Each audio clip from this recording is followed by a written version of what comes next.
अस्सलामुअलैकुम जी, welcome back to another video. उम्मीद करती हूँ आप लोग ठीक ठाक खैरियत से होंगे। मैं भी बिल्कुल ठीक हूँ। आज सुबह की शुरुआत कहाँ से हुई? यहाँ से हुई कि मेरी अम्मी पालक काट रही थी बहुत ज़्यादा।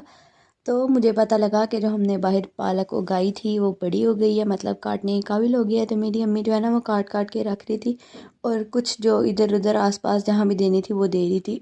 माशाल्लाह हमारी विंटर्स की पहली सब्ज़ी जो है वो तैयार हो गई थी अपने घर की। तो अम्मी ने मुझे कहा कि तुम बाहर से भी जाके दिखाओ। तो मैंने कहा दिखाती हूँ कि ये हमारी लगी हुई थी, मूलियाँ लगी हुई थी और ये साथ पालक लगी हुई थी। पालक तो हमने सारी उतार ली थी, तो ये नीचे से थोड़ी सी रह गई थी और साथ मेथी लगी हुई थी।